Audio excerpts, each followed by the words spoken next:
खाप के राष्ट्रीय प्रवक्ता हैं, इनके लिए भी एक लाइन लिखी हुई थी, ताड़ी अब बजाना जब आपको समझ में आई। अभी तो असली मंजिल पाना बाकी है, कई इरादों का इम्तिहान बाकी है, तोली है मुट्ठी भर जमीन अभी तो, तोलना आसमान बाकी है, तोलना आसमान बाकी है। जी पहलवान साहब। धन्यवाद अनिल भाई, बहुत ही सम्मानित आदरणीय रामस्वरूप आर्य जी, लाकड़ा साहब, चोपड़ा साहब और सम्मानित मंच, और विशेषकर मैं तो छोटे भाइयों और बहनों से मुखातिब होने के लिए आपके बीच में मैं आया हूँ। भाई अनिल दलाल मैं काफ़ी दिनों से जानता हूँ, मेरे गांव के पड़ोस में इनका गांव है, वहाँ जिला पार्षद रहा मैं 2-3 बार, तो मुझे भी इस नौजवान को देखा कई बार मौत से पंजा लड़ाते हुए, और उसके बाद भी इतनी उद्भट प्रतिभा मैं कहूँगा आपके बीच में बैठी है शख्सियत। तो भाई मैं आपकी बहादुरी को भी नमन करता हूं कि ऐसी प्रतिकूल परिस्थितियों में ऐसी भयानक बीमारी से लड़के और समाज के लिए आप काम कर रहे हैं। अनिल जी ने मुझे बताया, मेरा ज्यादा परिचय आर्य जी से नहीं है, केवल सुना इनके बारे में, लाकड़ा साहब से तो 2-4 बार मैं मिलने का मुझे सौभाग्य मिला है। जैसे मुझे बताया अनिल ने कि आर्य जी वहां अमेरिका में 7 समुद्र पार बैठ के भी भारत के भविष्य की चिंता करते हैं, और क्योंकि मैं भी कहीं न कहीं आर्य समाज से जुड़ा रहा हूं और मुझे बहुत खुशी भी है इस बात की कि मैं ये कह सकता हूं कि आप वहां बैठ के जो पत्थर है, पत्थरों को उठा के कोहिनूर तराशने का आपने वर्कशॉप खोली हुई है, इसके लिए मैं दिल की गहराइयों से आपकी संस्था का आपका धन्यवाद करना चाहता हूं। और आप सब छोटे भाइयों को और बहनों को मैं ये जरूर कहना चाहूंगा, कई बार हम अभाव, किसी प्रकार का जो अभाव होता है,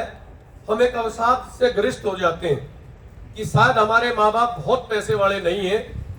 वो बहुत सक्षम नहीं, इसलिए हम इस देश के बड़े अधिकारी या बड़े राजनेता, बड़े डॉक्टर, इंजीनियर, वकील नहीं बन सकते। मैं ये जरूर कहना चाहता हूं, जो भी बड़ी हस्तियां हुई हैं, चाहे वो कलाम साहब हों, चाहे चौधरी छोटू राम जी हो, किसान और कमेरे के जो भगवान हैं और रहेंगे, वो किन परिस्थितियों से निकल के उन्होंने ये मुकाम हासिल किया है। आप सभी, मैं आप लोगों के चेहरों को पढ़ के मैं दावे के साथ कह सकता हूं, आर्य जी जिन बच्चों की ये कोहिनूर बनाने की वर्कशॉप आप लोगों ने खोली हुई है, मैं दावे से कह सकता हूं ये सामने बैठी प्रतिभाएं हैं, ये देश का संचालन करेंगे, देश को बुलंदियों पर लेके जाएंगे। और आप सब छोटे बहनों और भाइयों से भी मैं ये जरूर ये वायदा भी लेना चाहता हूं, ये आशीर्वाद स्वरूप जो आप लोगों को ये प्रोत्साहन मिल रहा है, आपको ये,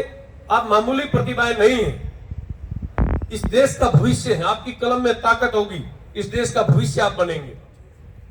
बहुत बड़ी है शिक्षा, शिक्षा से बड़ा कोई दान है नहीं। शिक्षा वो तर्क शक्ति पैदा करती है। शिक्षा, अगर सही शिक्षा मिल जाए तो मुझे ये लगता है कि जो विश्व में मानवता का विध्वंस हो रहा है, अगर अच्छी शिक्षा मिल जाए संस्कारों के साथ, ये मानवता का विध्वंस रुक सकता है। मैं बाहर आया, आपके जो बैनर है उनके ऊपर एक तरफ महर्षि दयानंद जी और एक तरफ किसान के भगवान चौधरी छोटू राम जी का फोटो। अगर स्वामी दयानंद शिक्षित नहीं होते, वो वेदों का अध्ययन नहीं करते होते, आज भी 5-5 साल की बच्चियों की बाल विवाह करके और किसी कारण से उसके पति की मृत्यु हो जाती तो जल्दी चिता पे सती बना दिया जाता उस लड़की को, अगर स्वामी दयानंद शिक्षित नहीं होते तो। वो ताकत है शिक्षा में। अगर स्वामी दयानंद शिक्षित नहीं होते तो पंडित श्याम जी कृष्ण वर्मा को वो इंग्लैंड में नहीं भेजते, और वो इंग्लैंड में नहीं भेजते तो इंडिया हाउस की स्थापना नहीं होती, और इंडिया हाउस की अगर वहां स्थापना नहीं होती तो वहां से उधम सिंह और मदन लाल ढींगरा,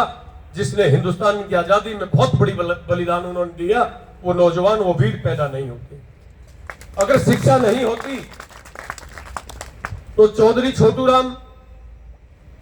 छोटू राम अगर गढ़ी सांपला में ही रहते, उनके बच्चे होते, वो वहां से बड़े जागीरदार जमींदार होते। आज क्योंकि इतिहास उन्हीं को याद करता है जो इतिहास के लिए, इस राष्ट्र के लिए जो लोग कुछ दे के जाते हैं। चौधरी छोटू राम सेठ छाजूराम जी के संपर्क में आए, शायद सेठ छाजूराम अपने उस दानवीरता से जो कहीं उन्होंने मंदिरों में भी दी होगी, उससे मशहूर नहीं होते जो उन्होंने चौधरी छोटू राम को पढ़ाया और जगह जगह जाट संस्थाओं का एजुकेशन समितियों का निर्माण करके हमारी कौम के बच्चों को कोहिनूर बनाया। उसकी वजह से आज जब तक धरती रहेगी सेठ छाजूराम का नाम रहेगा। और अगर चौधरी छोटूराम शिक्षित नहीं होते तो मैं दावे के साथ कहना चाहता हूं, उन्होंने शिक्षा हासिल की और अंग्रेज के जमाने में बैठ के अपनी कलम की ताकत से, जिस क्षेत्र से मैं आता हूं, हमारे इलाके में गेहूं नहीं पैदा होता था, अगर हमें गेहूं की रोटी खाना सिखाया तो किसान के भगवान चौधरी छोटूराम ने सिखाया, उनकी एजुकेशन ने सिखाया। अगर भागड़ा डैम बना चौधरी छोटूराम की एजुकेशन की वजह से बना। अगर चौधरी छोटूराम शिक्षित नहीं होते तो दहाड़ के अंग्रेज की वजारत में बैठ के ये नहीं कहते कि सेकंड वर्ल्ड वॉर का टाइम है और अंग्रेज को अगर गेहूं चाहिए, जो उनको फौज के लिए उनको जरूरत थी गेहूं की, अगर चौधरी छोटूराम शिक्षित नहीं होते तो वो दब के बैठ जाते और वो कभी ना कह पाते कि किसान के गेहूं का भाव 10 मन से 1 पैसा भी कम आपको नहीं दूंगा। और वायसराय को खुली धमकी दी। उनकी शिक्षा का प्रताप था कि पलवल से लेके पेशावर तक जिस किसान के कुर्ते से पसीने की खुशबू आती है वो मेरा बेटा है। अगर तुम 10 मन से 1 पैसा भी कम खरीदोगे तो खड़ी फसल में मैं आग लगवा दूंगा। वो प्रतिभाएं शिक्षा की वजह से। शेख छाजूराम जी ने उनकी मदद की और उन्होंने अपनी शिक्षा के प्रकाश से कितने लोगों को आलोकित किया। लेकिन आज आर्य जी, आप वहां 7 समुद्र पार बैठ के इस देश के लिए, इस कौम के कोहिनूरों के लिए आप सोच रहे हैं, हम वाकई, लेकिन हमारा भी फर्ज बनता है। और मैं देश की तमाम पार्टियों से भी ये मैं जरूर कहना चाहता हूं कि आज शिक्षा को रोजगार और संस्कार परक बनाने की जरूरत है। वो बहुत जमाना चला गया कि बंदर के पूंछ होती थी, ये होता था, विदेशी नकल करके उसकी जरूरत नहीं। जो विदेश की संस्कृति की अच्छी बात आत्मसात कीजिए, लेकिन अपना गौरवमय इतिहास का अवलोकन करना भी हमें अति अनिवार्य है, बहुत जरूरी है। तो जिस तरीके से आप शिक्षा के क्षेत्र में अलग जगा रहे हैं, मैं दावे से कह सकता हूं कि 5-7 अनिल भाई के माध्यम से ऐसी